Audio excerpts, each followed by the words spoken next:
बिहार में ही लगभग 10 लाख से ऊपर वैकेंसी है, खाली है, और सरकार इसे कॉन्ट्रेक्चुअल लेबर पर, आउटसोर्सिंग पर इसे नौजवानों को शोषण किया जा रहा है। जो देख रहे हैं सांसद हो, विधायक है, उन लोगों का पेंशन जो मिल रहा है, चाहे एमपी होगा तो पेंशन मिलेगा, अगर उससे बाद मिनिस्टर होगा तो उसमें भी पेंशन मिलेगा। तीनों नई पेंशन व्यवस्था में जो पैसे कटते हैं सरकारी कर्मचारियों के, वह कारपोरेट घराने। आज आप लोग मांग दिवस मना रहे हैं, क्या कुछ मांगे हैं?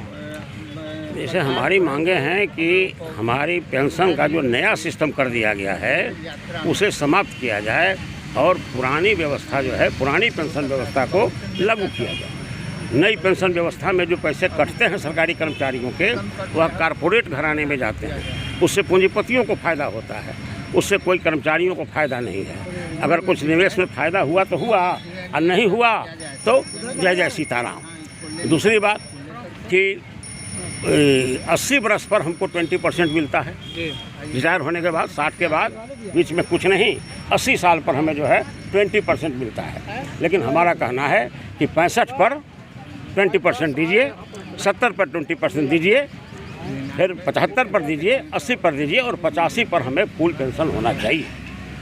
और भी जो जितने तरह के 60 साल से ऊपर के लोग हैं, औरत हैं, मर्द हैं, विकलांग हैं, उन लोगों को भी पेंशन कम से कम 5,000 रुपया महीना होना चाहिए।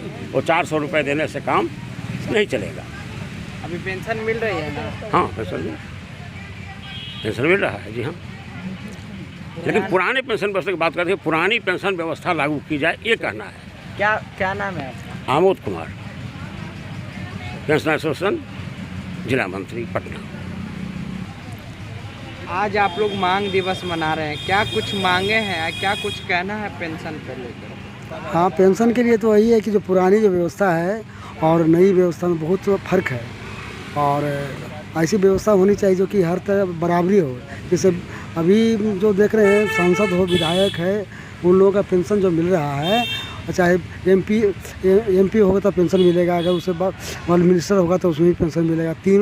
तीन चीज़ में तो तीनों पेंशन मिलेगा। लेकिन जो कर्मचारी 36 साल 32 साल काम करता है, उसको पेंशन वो ढंग का नहीं मिल पा रहा है, पुराने को तो मिल रहा है। तो उस तरह की होनी चाहिए, काफ़ी डिफरेंस है, मिलना चाहिए। और हम लोग बहुत देख रहे हैं कि स्वास्थ्य विभाग की भी इतनी बढ़ गया है। स्वास्थ्य विभाग में 1,000 मिलता है, यहाँ 5,000 खर्च होता है, तो उस अनुपात में भी उसकी बढ़ोतरी होनी चाहिए।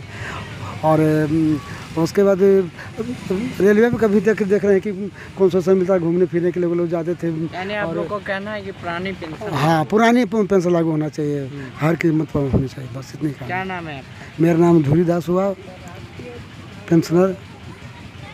क्या कुछ मांगे हैं आप? हमारी जो आज मांग है, पूरे देश में आज मांग दिवस मनाया जा रहा है। पूरे देश के कर्मचारी, रिटायरी और इससे संबंधित जितने भी संगठन हैं, तो 7 सूत्री मांग को लेकर आज जो है कि पूरे देश में ये धरना है, और इस धरने के बाद इस मांग पत्र को जो है कि सौंपा जाएगा। और इसमें सबसे पहली मांग तो ये है कि जो लोग संविदा पर लगे हैं, ठेकेदारों के पास लगे हैं, डीसी रेट पर लगे हैं, जिनका बहुत ही शोषण हो रहा है। ठेकेदार लेता है सरकार से 30,000 रुपये और कर्मचारियों को देता है 15-20 हज़ार रुपये, तो उनका ये नौजवानों का शोषण हो रहा है। तो हम ये कह रहे हैं कि यहाँ बहुत सारी नौकरियाँ हैं, बिहार में ही लगभग 10 लाख से ऊपर वैकेंसी है, खाली है, और सरकार इसे कॉन्ट्रेक्चुअल लेबर पर, आउटसोर्सिंग पर इसे नौजवानों को शोषण किया जा रहा है। दूसरी जो मांग है इसमें ये है कि एक पुरानी पेंशन नीति, हालांकि भारत की सरकार ये कहती है कि एक देश एक कानून एक नीति, और सिविल कोड पर एक कमीशन बैठाना। और कल ही मैं देख रहा था कि उत्तराखंड में कमीशन बैठा दिया सिविल कोड जो है एक नीति के लिए। तो जब एक देश एक नीति है, मगर इस भारत की सरकार और जो इस देश का सबसे बढ़िया और बहुत विद्वान प्रधानमंत्री माने जाते थे मिस्टर ये अटल बिहारी वाजपेयी जी, उनके राज्य में ही 2004 में ऑर्डिनेंस से, बल्कि अक्टूबर 2003 में ऑर्डिनेंस निकाला गया कर्मचारियों का पेंशन बंद करने के लिए। और उसी में ये था कि कर्मचारियों का जो 30-35 साल 36 साल नौकरी करते हैं उनको तो पेंशन नहीं दिया जाएगा, और जो एमपी और एमएलए चाहे 1 महीना रहें उनको 50% उनको पेंशन मिलेगा। और एक ही नहीं, कर्मचारियों को 35-36 साल के बाद, किसी को यदि 18 साल में कोई लग जाता था तो 40 साल के बाद केवल एक पेंशन।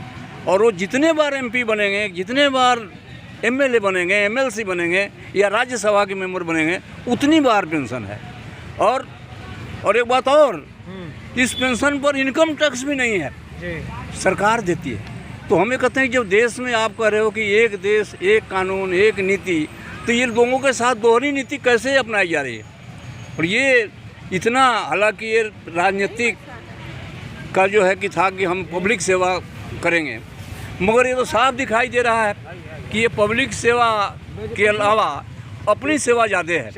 क्या नाम हुआ आपका? मेरा नाम है योगेंद्र प्रसाद यादव।